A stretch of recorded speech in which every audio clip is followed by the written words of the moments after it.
नमस्कार, मैं सिरांधा आप सभी दर्शकों का अन्नदाता कार्यक्रम में स्वागत करती हूं। किसान हमारे देश के अन्नदाता हैं और वे ही हमारे देश के भाग्य विधाता हैं। ऐसे ही भारतीय किसानों को खेती बाड़ी से जुड़ी हुई बहुत सी नई लाभकारी जानकारियां देने के लिए हर रोज सुबह हम आपके साथ आते हैं। तो चलिए कार्यक्रम शुरू करने से पहले देखते हैं क्या है आज के अन्नदाता में। हमारे राज्य में लघु और सीमांत किसानों की संख्या सबसे अधिक है और ऐसे में अपनी आजीविका को सुचारू रूप से चलाने के लिए जरूरी हो जाता है कि किसान खेती के साथ साथ कृषि सह व्यवसायों को अपनाएं, जिनमें खरगोश पालन काफी मुनाफा देने वाला व्यवसाय साबित हो रहा है। बस जरूरत है इनकी उन्नत नस्लों का पालन कर इनकी सही देखरेख करने की। तो इसके लिए देखते हैं कार्यक्रम की ये खास प्रस्तुति। खरगोश पालन भारतवर्ष में मीट उत्पादन और घर में आनंद या मनोरंजन के लिए पाला जाता है। खास करके खरगोश पालन के लिए बहुत ही आसान है, क्योंकि ये छोटे का आकार होता है, कम लागत का होता है, कम जगह चाहिए और कम समय में इसका बढ़ोतरी होता है। वैसे किसान भाई जो छोटे सीमांत हैं, भूमिहीन हैं, चाहे मनोरंजन के लिए रखना चाहते हैं, चाहे वैसे किसान जो अभी प्रवासी मजदूर हैं, वो खरगोश पालन करके अपना आय का स्रोत बढ़ा सकते हैं। किसान भाइयों, खरगोश पालन हेतु उन्नत नस्लों का चयन उपयोगिता और पालन के उद्देश्य के अनुसार करना चाहिए। मांस हेतु खरगोश की उन्नत नस्लें हैं New Zealand white, Soviet chinchilla, black giant, grey giant इत्यादि। इसी प्रकार अंगोरा, सैटिन इत्यादि ऊन हेतु खरगोश की उन्नत नस्लें हैं। किसान इन नस्लों का पालन करके अधिक उत्पादन ले सकते हैं। इस तरह से अगर हम लोग देखें मनोरंजन के लिए जो रखते हैं तो व्हाइट ब्रिटेन है, फ्लोरिडा है, हवाना है। इस तरह का नस्ल खरगोश पालन के लिए जो मनोरंजन के लिए रखना चाहते हैं, घर में आनंदित होना चाहते हैं या तो अपने कंपेनियन के लिए रखना चाहते हैं, इसके लिए अच्छे नस्ल है। 5-6 मादा पे एक नर खरगोश को रखना चाहिए और स्वस्थ और मजबूत और क्षमतावान नर का चुनाव करना चाहिए। उसी तरह से मादा का भी स्वस्थ, क्षमतावान, प्रजनन शक्ति वाला मादा खरगोश का चुनाव करना चाहिए। अगर छोटे आकार के खरगोश हैं तो 5 से 6 माह में पाल खाने योग्य हो जाती है। अगर मध्यम आकार के जो खरगोश हैं वो 7 से 8 के माह में पाल खाने के हो जाते हैं और जो बड़े आकार के खरगोश होते हैं 10 से 12 माह में पाल खाने योग्य हो जाते हैं। खरगोशों को पिंजड़ों में रखना व्यावसायिक दृष्टि से लाभदायक है। पिंजड़ों के माध्यम से खरगोशों को एक शेड बनाकर घर के पिछवाड़े या आंगन में आसानी से रखा जा सकता है। पिंजड़ों को जमीन से लगभग 1 मीटर की ऊंचाई पर रखा जाना चाहिए। अधिक संख्या में पिंजड़े होने पर उन्हें एक के ऊपर एक करके बांस या बल्लियों के सहारे रखा जा सकता है। पिंजड़ों के बीच मलमूत्र को दूसरे पिंजड़ों पर गिरने से बचाने के लिए ट्रे लगाने के लिए आवश्यक जगह छोड़ देनी चाहिए। खरगोश के पिंजड़े का आकार 60 गुना 45 गुना 45 सेंटीमीटर का होना चाहिए। ब्याने वाली मादा का पिंजड़ा 90 सेंटीमीटर लंबा होना चाहिए। प्रसूति हेतु प्रयोग होने वाले नेस्ट बॉक्स का आकार 60 गुना 45 गुना 22 सेंटीमीटर होना चाहिए। इस प्रकार के प्रबंधन व्यवस्था से खरगोशों को कम स्थान में रखकर उनकी देखभाल अच्छी तरह से की जा सकती है। खरगोश बहुत ही छोटा समय का गर्भधारण होता है, 30 से 32 दिनों का होता है। इसलिए आप देखेंगे कि साल भर में ही 5 से 6 बार तक बच्चा उत्पादन करती है और एक बार में 3 से 5 बच्चा उत्पादन करती है। चूँकि ये बहुत छोटे आकार का होता है तो इसका ये आहार प्रबंधन में बहुत खास ज़रूरत नहीं पड़ेगी। इसमें किसी भी तरह का घास, पत्ता, गोभी का पत्ता बाज़ार से जो बच जाता है वो पत्ते, वो सब भी हम लोग इसको खिला सकते हैं। और इसका अगर दाना मिश्रण दे तो 100 ग्राम हम लोग प्रतिदिन के हिसाब से दे सकते हैं, जो कि उसका संपूर्ण आहार में तब्दील हो जाएगा और लाभ अधिक मिलेगा। इसका दाना मिश्रण के लिए हम लोग 30% आप मकई दे सकते हैं और 53% चोकर दे सकते हैं और मछली चूर्ण 5% और 1% आप खनिज लवण और 0.5% जो है हम लोग नमक इसमें मिश्रण करेंगे। इस तरह से हम लोग इसको दाना मिश्रण को बनाएंगे और इसको प्रतिदिन 100 ग्राम के हिसाब से खिला सकते हैं। और इस तरह से अगर छोटे किसान चाहे प्रवासी मजदूर हैं तो इसमें बहुत ही कम समय का प्रशिक्षण होता है और सभी जिलों में कृषि विज्ञान केंद्र है। इसके अलावा विश्वविद्यालय, कृषि विश्वविद्यालय हैं सभी राज्यों में, वहाँ भी आसानी से प्राप्त कर सकते हैं। इसके अलावा पशु चिकित्सा महाविद्यालय सभी राज्यों में, वहाँ भी जाकर हम आसानी से खरगोश पालन का प्रशिक्षण ले सकते हैं और इसका हम लोग व्यावसायिक रूप से हम लोग फार्मिंग कर सकते हैं। ब्रेक के बाद आप सभी दर्शकों का अन्नदाता में स्वागत है। चलिए अब रुख करते हैं अगली कड़ी की ओर। गाजर घास किसानों के लिए सिरदर्द बन गई है। इससे फसलों के साथ साथ पशुओं और खुद किसानों को काफी नुकसान पहुंच रहा है। जी हाँ, खेतों के आसपास उगी गाजर घास न केवल इंसानों को नुकसान पहुंचाती है बल्कि दूसरी फसलों की पैदावार भी 30 से 40% कम कर देती है। और ऐसे में इसका समेकित नियंत्रण करना ही एकमात्र उपाय है, जिसके बारे में बता रहे हैं विषय विशेषज्ञ भूप सिंह यादव। किसान भाइयों, जो गाजर घास है ये हमारे एक खरपतवार है और इसे कांग्रेस घास भी कहते हैं। ये फसलों के साथ साथ में जो मानव जाति है, पशु हैं, उनको भी काफ़ी नुकसान पहुंचाती है। ये बरसात में काफ़ी पनपती है हमारे आसपास भी। इससे मानव जाति को उससे एलर्जी होती है, त्वचा रोग होते हैं, दमा की बीमारी भी होती है इसके संपर्क में आने से। गाजर घास का, किसान भाइयों, गाजर घास का फैलाव है जो इसके जो बीजों के द्वारा होता है। जैसे अब गाजर घास खड़ी है, वो परिपक्व होने पर हवा के द्वारा, पशु पक्षियों के द्वारा, मनुष्य द्वारा भी एक स्थान से दूसरे स्थान पर के बीजों का प्रकीर्णन होता रहता है। तो इनके प्रकीर्णन में ये जो पशु पक्षी हैं, हवा है, इनके द्वारा इनका फैलाव होता है। गाजर घास की इस गंभीर समस्या को देखते हुए ये जरूरी हो जाता है कि आप इसके नियंत्रण के लिए उचित कदम उठाएं। इसके नियंत्रण हेतु हम सबको मिलकर सामूहिक प्रयास करना होगा। गांवों, शहरी कॉलोनियों, किसानों, विद्यार्थियों को चाहिए कि वे अपने आसपास की भूमि को गाजर घास मुक्त रखें। तो जिन भी किसान भाइयों के खेतों में ये गाजर घास है, वांछित पौधा है जी, तो उसको उखाड़ करके उसको दबा दें जी। क्योंकि आई साल जो बार अपने खेतों के मेड़ पे या शहर के आसपास कहीं भी खड़ी रहती है, तो उसके संपर्क में आने से स्वास्थ्य पर वो काफ़ी विपरीत प्रभाव पड़ता है। तो इसको उखाड़ करके, ये नहीं कि भाई इनको वहीं डाल दें, इनको दबाएं जिससे इनके जो बीज हैं वो भी नष्ट हो जाएंगे और उससे पशु भी अपने जैसे चारा गाय हैं उनमें चरने के लिए जाते हैं, तो वो भी इसके साथ साथ में संपर्क में उनको खा भी लेते हैं, तो उनमें भी गर्भपात जैसी समस्याएं बहुत हो जाती हैं। तो किसानों से यह है कि इस घास को अपन को या जो पशुओं को जो नुकसान कर रही है या मनुष्य को नुकसान कर रही है, तो अपने इसको उखाड़ें, अपने मेड़ों से भी उखाड़ें और खेत से भी उखाड़ करके इसको दबा दें, जिससे क्या उनको एलर्जी नहीं हो, स्वास्थ्य भी सही रहे। जिन खेतों में ये जो चारागाह हैं या और हैं, उनके तो जो पैराक्वेट नाम की एक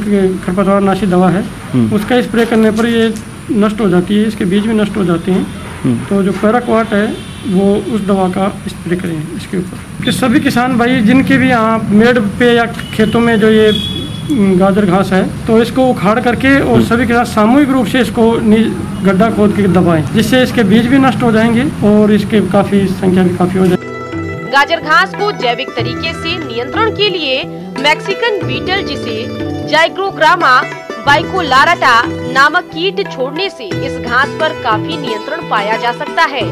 यदि अपने देश से यह गाजर घास खत्म हो जाएगी तो फसलों से अधिक उत्पादन ले ही पाएंगे, साथ ही मनुष्यों एवं पशुओं में होने वाली बीमारियों से भी छुटकारा मिल जाएगा और हमारा पर्यावरण हमेशा सुरक्षित रहेगा। शहरों में भी एक अभियान के रूप में इनको लेकर के हम देखते हैं, काफी शहरों के प्लाटों में भी काफी खड़ी हुई रहती है जी। तो वहाँ पर भी ये इनको सामूहिक रूप से यदि इसको नष्ट किया जाए तो वो हो सकता है इसका मैनेजमेंट। ब्रेक के बाद एक बार फिर से आप सभी दर्शकों का अन्नदाता कार्यक्रम में स्वागत है। बढ़ते हैं अगली प्रस्तुति की ओर। धान की खेती प्रदेश के बहुत से किसान करते हैं, लेकिन अच्छा उत्पादन वही किसान ले सकता है जो कि अपनी फसल में किए जाने वाले कार्यों को करते हुए सही समय पर कीट और रोगों का नियंत्रण करेगा। तो धान की फसल में इन्हीं सब कार्यों की जानकारी दे रहे हैं ग्राम मोहम्मदनगर, शक्तिखेड़ा, जिला भोपाल के प्रगतिशील किसान फारूक खान। इस वक्त मेरी धान की फसल लगी हुई है, जो कि इस वक्त फूल के ऊपर है और दूध भर रहा है, उसमें से बाल निकल चुकी है उसके अंदर से, और इस समय जो भी मैंने उसके अंदर कार्य करे हैं या जो भी उसके अंदर बीमारियां आती हैं वो मैं आपके साथ साझा करना चाहता हूँ। किसान भाइयों, धान की फसल से अधिक उत्पादन लेने के लिए उर्वरकों का प्रयोग करते हुए फसल में सिंचाई और जल निकास कैसे करें, आइए जानते हैं। किसान भाइयों, इसकी जब बालियाँ भरना शुरू हो जाती हैं, इसमें दूब उतर जाता है तो उस टाइम हमें उर्वरक की ज़रूरत पड़ती है। तो किसान भाइयों, हम इसके लिए इस्तेमाल कर सकते हैं कि ये मान के चलिए कि आप 15 किलो करीब यूरिया ले लीजिए और 12 किलो करीब पोटास ले लीजिए और इन दोनों का मिश्रण करवा के आप अपने खेत में इसके अंदर छिड़कवा सकते हैं। और एक आध कहीं का अगर आपको जाइम मिल जाए तो आप जाइम का भी इस्तेमाल कर सकते हैं। और किसान भाइयों, इसको मिलवा के छिड़काव करने से ये फ़ायदा होता है कि हमारे दाने जो होंगे वो सही तरीके से भर जाते हैं। वरना किसान भाइयों, ये देखा गया है कि आखिर के अंदर जो बालें निकलती हैं वो भर नहीं पाती हैं, वो खाली रह जाती हैं, जिसकी वजह से हमारी जो हैगी प्रोडक्शन के अंदर काफ़ी फ़र्क पड़ता है। हमें एक चीज़ का और ध्यान रखना है कि इसके अंदर जो पानी का जो महत्व है बहुत ज़्यादा दिया गया है धान के अंदर। लेकिन किसान भाई, हमारे जो किसान भाई हैं वो ये गलती करते हैं कि पानी बदलते नहीं हैं, जिसकी वजह से बीमारियां आ जाती हैं, फंगस वाली बीमारियां आ जाती हैं। तो किसान भाइयों, हमें ये ध्यान रखना है कि हमारे जो गड्ढे हैं जहाँ में पानी भरा हुआ है धान के अंदर, वो 1.5 से 2 इंच ही रहे पानी। और अगर वो पानी पुराना हुआ है तो उसको हमें बदल देना चाहिए। और जैसे कि अगर पानी ज़्यादा गिर रहा है, बारिश की अवस्था ज़्यादा है, तो हमें क्या करना चाहिए कि बारिश के अंदर तकरीबन उसको मेड़ों को जो है हल्का सा नाली जैसी बनाते हैं, जिसकी वजह से पूरा पानी निकल जाए, उसका पानी रुके नहीं, बारिश का जो पानी है। किसान भाइयों, धान की फसल को कीट और रोग अधिक नुकसान पहुंचाते हैं, तो आप इनकी पहचान कर नियंत्रण के लिए क्या कुछ करें, इसकी जानकारी कुछ इस प्रकार से है।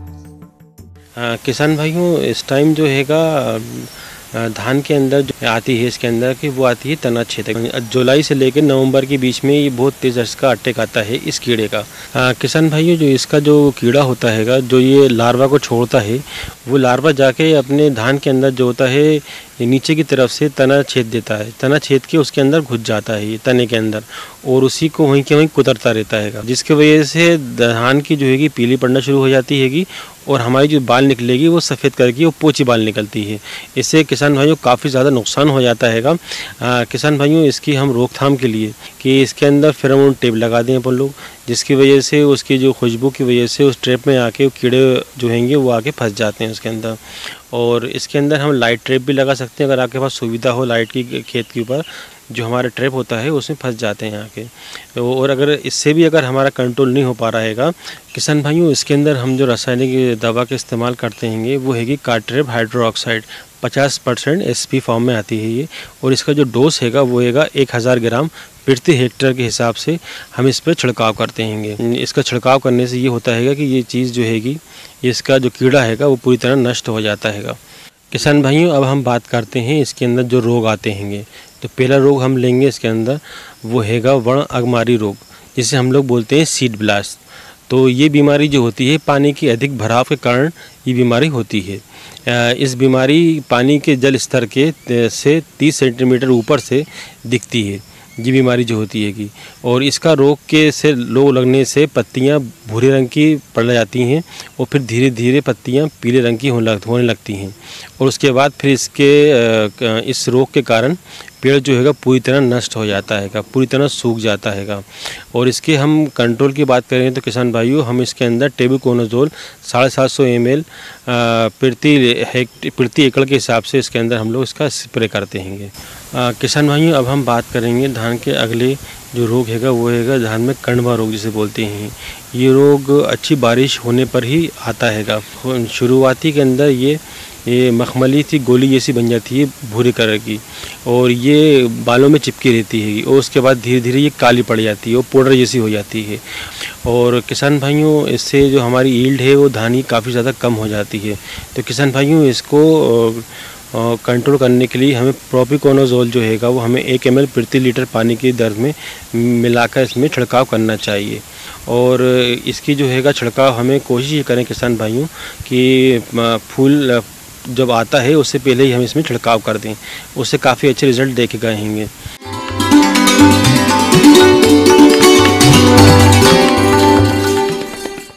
अन्नदाता हेल्पलाइन निःशुल्क फोन संपर्क सेवा के माध्यम से आपके द्वारा पूछे गए प्रश्नों में से 1 या 2 महत्वपूर्ण प्रश्न को हम अपने कार्यक्रम में शामिल करते हैं। इसी के तहत आज का चयनित प्रश्न और उसका जवाब इस प्रकार है।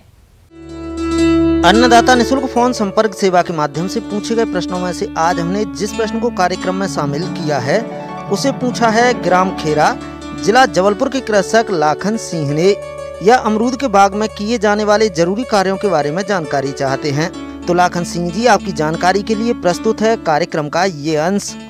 अमरूद की फसल के संबंध में चर्चा करेंगे। किसान भाइयों, अमरूद की फसल से आप सभी परिचित हैं। अमरूद के फल स्वादिष्ट, पाचक और सेहत के लिए काफ़ी अच्छे माने जाते हैं। इस समय हमें अमरूद के बगीचे में मुख्य रूप से जो फलन में बगीचे हैं उनमें हमें फर्टिलाइजेशन भी करना है, बीड नियंत्रण भी करना है, कीट नियंत्रण भी करना है, बीमारियों पे भी कंट्रोल करना है। तो इस समय हमें किसान भाइयों, अमरूद के बाग से अधिक फल उत्पादन प्राप्त करने के लिए बाग को खरपतवारों से मुक्त कर पोषक तत्वों का प्रयोग कैसे करें, आइए जानते हैं। जैसे कि वर्षा निकल चुकी है तो इस समय बगीचों में खरपतवार काफ़ी मात्रा में हैं, तो इन्हें हल्की गुड़ाई करके इन खरपतवारों को निकाल दें और खाद की जो शेष मात्रा है उसको हम बगीचे में दे दें। जैसा कि आप जानते हैं कि अमरूद के बगीचे में स्प्लिट में 2 बार हम खाद इसमें देते हैं, पहला जून जुलाई और दूसरा अक्टूबर नवंबर में। तो इस समय बगीचों की अच्छी गुड़ाई करके जो शेष मात्रा है, बची हुई मात्रा है, वो आप अमरूद के बगीचे में इस समय दे सकते हैं। अमरूद के बाग को रोग और कीटों द्वारा अधिक नुकसान पहुंचाया जाता है, तो आप इनकी पहचान कर नियंत्रण किस तरह से करें, इसकी जानकारी कुछ इस प्रकार से है। इसके अलावा बीमारी इसमें जैसे कि पौधे बगीचा हमारा काफ़ी पुराना हो जाता है, उस स्थिति में बिल्ट नामक बीमारी भी बगीचे के अंदर प्रवेश करती है और धीरे धीरे करके ये पूरे बगीचे को अपनी चपेट में ले लेती है। तो इसे रोकने के लिए जो ग्रसित पौधे हैं उनको आप तुरंत बगीचे से निकाल के नष्ट कर दें और वहाँ पे ट्राइकोडर्मा ब्रीडी इत्यादि का उपयोग करके इसको कुछ समय के लिए आप रोक सकते हैं। जो अमरूद के बगीचे जिनमें फल लगा हुआ है उनमें कहीं कहीं फल मक्खी का काफ़ी प्रकोप देखा गया है, जो कि फलों पे, कच्चे फलों पे और पके फलों पे पंचर करके वहाँ पे एग लेइंग कर देती है और फल जैसे ही पकने की अवस्था में आते हैं उस समय फल सड़ने लगते हैं। तो इस फल मक्खी के प्रकोप को रोकने के लिए हमें फ्रूट फ्लाई ट्रैप आजकल मार्केट में उपलब्ध है, उसका उपयोग करें आप, या रासायनिक दवाइयाँ जो हैं इनमें सोलोमन 1 ml प्रति लीटर पानी के मान से स्प्रे करके भी आप फ्रूट फ्लाई को कंट्रोल कर सकते हैं। परंतु अगर आप फ्रूट फ्लाई टेप का उपयोग करेंगे तो ज़्यादा प्रभावकारी नियंत्रण आपका होगा और पौधों पे किसी प्रकार के रासायनिक विष का प्रभाव नहीं पड़ेगा। इसके अलावा कभी कभी बगीचे में और भी कीट जैसे कि इंदरबेला, ये कीट भी छिलके को खा के, बार्क को खा के काफ़ी नुकसान पहुंचाता है। यह कीड़ा क्या है, डेड टिश्यू में छिद्र बनाकर और रात के समय पौधे को काफ़ी क्षति पहुंचाता है और छिलके को खाकर उसके बीट के अंदर चलता है और सूर्योदय होते ही ये अपने निवास में, छिद्र में वापस चला जाता है। तो इसके नियंत्रण के लिए जला हुआ मोबिल ऑयल छिद्रों में भर दें या नोवान इंजेक्शन के माध्यम से आप इन छेदों में भर दें और इन छिद्रों को रोई या गीली मिट्टी से बंद कर दें, जिससे ये कीड़ा अंदर ही मर जाएगा और हमारे पौधे इससे सुरक्षित हो जाएंगे। तो किसान भाइयों, भरपूर फसल लेने के लिए बगीचे से आप इन तमाम कृषि क्रियाओं को करके अच्छा प्रॉफिट प्राप्त कर सकते हैं। इसी कड़ी में जो दूसरा प्रश्न कार्यक्रम में शामिल किया है उसे पूछा है ग्राम जतार, जिला दमोह के कृषक महेंद्र शर्मा ने। आप पशुओं में अड़ैया बुखार के बारे में जानकारी चाहते हैं। तो महेंद्र शर्मा जी, आपकी जानकारी के लिए प्रस्तुत है कार्यक्रम का ये अंश। किसान भाइयों नमस्कार। इन दिनों मौसम में उतार चढ़ाव जारी है, तो ऐसे बदलते हुए मौसम में हमारे पशु जो है अक्सर एक बीमारी के चपेट में आ जाते हैं, जिसे हम अड़ैया बुखार कहते हैं। ये दरअसल एक तरह का इन्फ्लुएंजा वायरस से होने वाली बीमारी है। 3 डेज सिकनेस, यह रोग मुख्यतया गायों भैंसों में बरसात के मौसम में होता है, लेकिन अब बदलते मौसम में भी इसका प्रकोप देखा जा सकता है। पशु विशेषज्ञों की भाषा में इसे 3 डेज सिकनेस या बोवाइन इफिमेरल फीवर के नाम से भी जाना जाता है। यह रोग बड़े मच्छर डांस के काटने से फैलता है। इस रोग की चपेट में आने वाले पशु का तापमान सामान्य से बढ़ जाता है। पशु को श्वास लेने में कठिनाई होने लगती है। कई अधिकांश पशु खांसने भी लगते हैं। दुधारू पशु का दूध उत्पादन एकदम से गिर जाता है। 4 पैरों में से किसी एक पैर से पशु लड़खड़ाने लगता है। आमतौर पर इस रोग का प्रकोप पशु के शरीर में 2.5 से 3 दिन तक रहता है। इसलिए इस रोग को पशुपालक अढ़ैया या फिर 3 दिन का बुखार के नाम से भी जानते हैं। और सर्दी जुकाम के लक्षण जो है उसको दिखते हैं, नाक से पानी गिरता है, पशु को कंपन भी होता है और पशु खाना पीना बिल्कुल बंद कर देती है। तो इसे ही अढ़ैया बुखार कहते हैं। तो किसान भाइयों, अगर आपका पशु किसी वजह से इस बीमारी के चपेट में आ जाता है तो आपको कुछ दवाएं हैं जो कि आपको देना पड़ेगा। पशु को जो है दर्द निवारक दवाएं और बुखार निवारक दवाएं जो है देना पड़ेगा। कई बार पशुपालक भाई ध्यान नहीं देते हैं तो यही अढ़ैया बुखार जो है आगे चल के निमोनिया का भी रूप धारण कर लेता है, जिससे कि पशु को सांस लेने में भी समस्या होने लगती है। अगर समय रहते पशु का उपचार नहीं किया जाए तो इस रोग की वजह से पशु की मौत भी हो सकती है। अक्सर बारिश के समय या उसके बाद डांस नाम के मच्छर पैदा हो जाते हैं जो पशुओं को काटकर बीमार कर देते हैं। इन्हीं मच्छरों द्वारा अन्य पशुओं के काटने से यह रोग निरंतर फैलता रहता है। गर्भित पशु इस बीमारी की चपेट में आने से बैठने लगते हैं और उन्हें खड़े होने में दिक्कत होती है।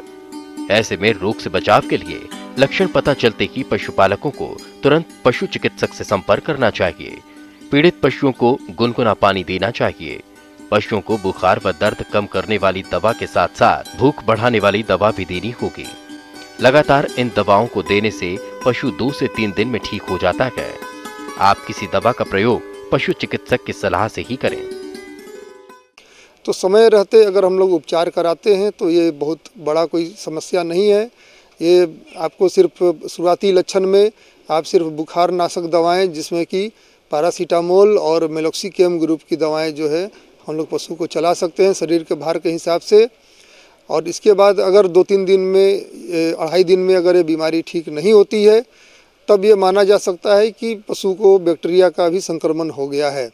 तो ऐसे परिस्थिति में पशु चिकित्सक की देखरेख में एंटीबायोटिक की दवाएं जिसमें पेनिसिलिन ग्रुप की दवाएं, इंडोफ्लोक्सासिन ग्रुप की दवाएं जो है काफ़ी अच्छी कार्यरत होती है।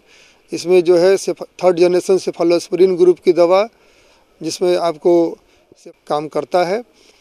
और थोड़ी बहुत जो है सावधानी आप बरतें इस मौसम में। इन सभी बातों का अगर आप थोड़ा सा ध्यान रखेंगे, ज़्यादा शाम को ज़्यादा समय अंधेरा तक जो है पशु को चरने के लिए नहीं छोड़ें, ज़्यादा सुबह में पशु को चरने के लिए नहीं निकालें। अगर आप इन सभी बातों का थोड़ा सा ध्यान रखते हैं तो आपका पशु जो है अढ़ैया बुखार से मुक्त रहेगा। किसान भाइयों, अन्नदाता आपकी सेवा के लिए संकल्परत है। कृषि संबंधित समस्या और सुझावों के लिए आप हमें इस पते पर संपर्क कर सकते हैं। प्रोड्यूसर अन्नदाता, news 18 Madhya Pradesh Chhattisgarh, Ramoji film city Hyderabad 501512। साथ ही आप हमें ईमेल भी कर सकते हैं। हमारा ईमेल है p18annadatamp@nw18.com। इसके अतिरिक्त आप हमें निःशुल्क हेल्पलाइन नंबर 180041921555 पर सोमवार से शनिवार सुबह 10 बजे से शाम 4 बजे के बीच संपर्क कर सकते हैं। किसान भाइयों, अब समय हो रहा है आपसे विदा लेने का, तो हमारी पूरी अन्नदाता टीम को दीजिए इजाजत। कल फिर आपसे मुलाकात होगी कृषि संबंधित कुछ और महत्वपूर्ण जानकारियों के साथ। नमस्कार।